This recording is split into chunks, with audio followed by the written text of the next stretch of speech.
Bonjour, aujourd'hui je vous propose un petit peu de géométrie dans l'espace. Il est question de position relative de droite. À savoir faire obligatoire pour cet exercice, déterminer la représentation paramétrique d'une droite de l'espace en connaissant un point de la droite et un vecteur directeur de cette droite. Les questions 1 et 2, c'est de l'application directe du cours, donc je vais aller assez vite là-dessus. Comme d'habitude, faites l'exercice avant de visionner.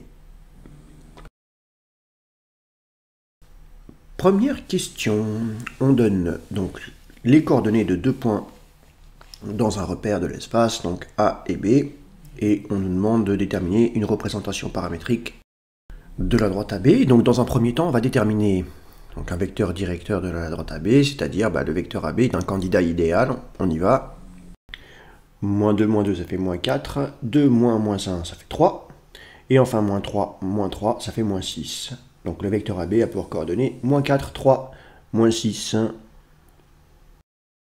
Voilà, donc un point M de coordonnées x, y, z appartient à la droite AB. Si et seulement si, le vecteur AM est collinéaire au vecteur AB. C'est-à-dire il existe un réel T vérifiant AM est égal à TAB. Les coordonnées du vecteur AM, c'est x-2, y+1 et z-3. D'autre part, les coordonnées du vecteur TAB, c'est moins 4t, 3t et moins 6t. On en déduit l'égalité suivante. En passant les constantes donc, du même côté, on peut exprimer x, y et z. Ça nous donne bien une représentation paramétrique de la droite AB. Voilà pour la première question. On va passer directement à la deuxième question parce que c'est quasiment la même, une redite. La droite D, elle est parallèle à AB et elle passe par le point E dont on nous donne les coordonnées. Donc si la droite D est parallèle à AB, ça signifie que le vecteur AB est un vecteur directeur de la droite D. On connaît un vecteur directeur de la droite et on connaît un point de la droite. On peut donner une représentation paramétrique exactement comme on vient de faire. Donc là, je vais le donner directement. Alors, le point E a pour coordonnées moins 2, 4, 1. Le vecteur AB a pour coordonnées moins 4, 3 et moins 6. On en déduit donc la représentation paramétrique de la droite D suivante. X est égal à moins 2, moins 4t, Y est égal à 4 plus 3t, et Z est égal à 1 moins 6t. Remarque importante, j'ai déjà utilisé le paramètre t dans la question précédente. Là, j'aurais dû mettre un autre paramètre, t' par exemple, ou bien k, ou en tout cas un autre paramètre. Voilà, donc là c'est une petite coquille. Je répète, il faut mettre k, ou bien m, ou bien t' plutôt que t dans la représentation paramétrique de cette droite D.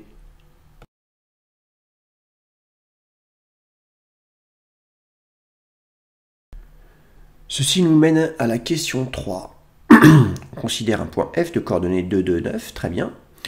Montrer que D et AF sont séquentes.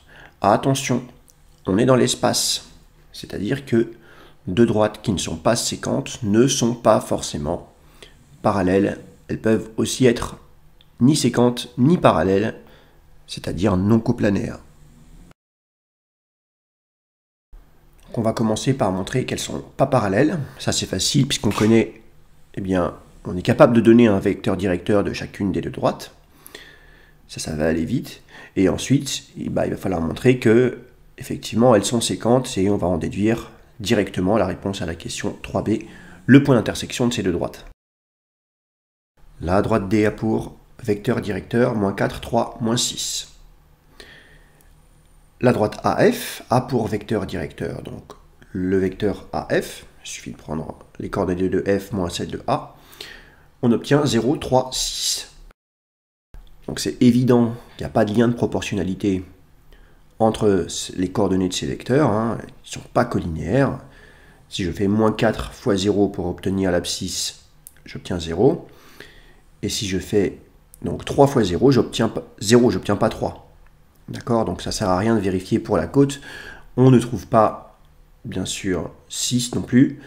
Ces deux vecteurs ne sont pas collinéaires. Donc cela signifie simplement que ces deux droites ne sont pas parallèles.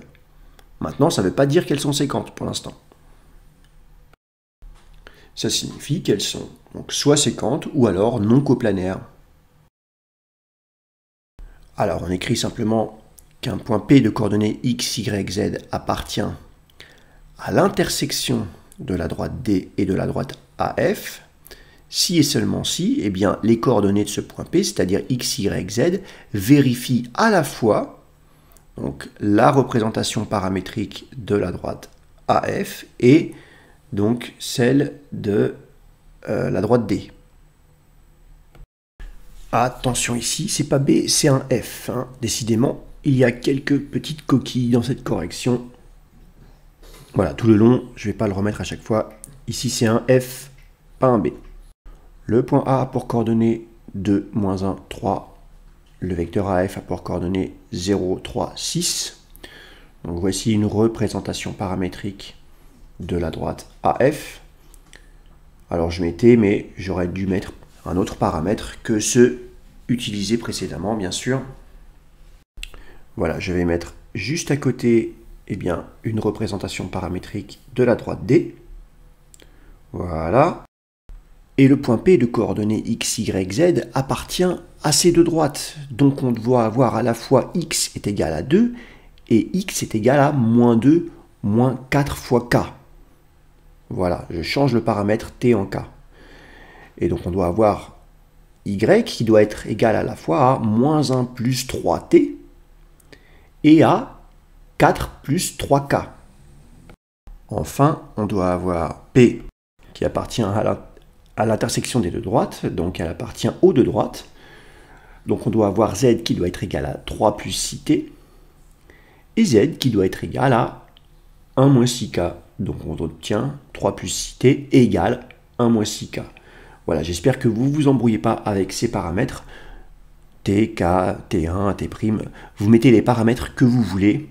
Mais ce qui est important, c'est que les paramètres soient différents pour deux droites différentes dans un même exercice. Voilà, il n'y a pas de raison que les paramètres soient égaux. Donc là, voilà, on a 3 lignes et 2 inconnus à trouver. Donc le but du jeu, c'est de choisir 2 lignes et de résoudre un système d'équations à 2 inconnus, comme vous le faisiez quand vous étiez donc, en seconde, qu'on cherche t et k grâce aux 2 premières lignes, par exemple. La première ligne, toute seule, pas besoin de faire de combinaison, nous donne k égale à moins 1.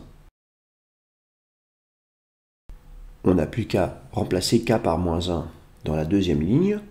On obtient donc moins 1 plus 3t est égal à 4 plus 3 fois moins 1, c'est-à-dire 1. On obtient moins 1 plus 3t égale 1. On résout l'équation, on obtient t est égal à 2 tiers. Les 2 premières lignes m'ont donné des valeurs pour t et pour k. C'est moi qui ai choisi ces 2 lignes. J'aurais pu choisir la première ligne et la troisième, ou alors la deuxième et la troisième. Je fais comme je veux, mais il faut, maintenant que j'ai t et k, que je remplace dans la ligne que je n'ai pas choisie pour vérifier si j'ai bien égalité ou non. S'il y a égalité, bah, ça signifie que les droites sont séquentes.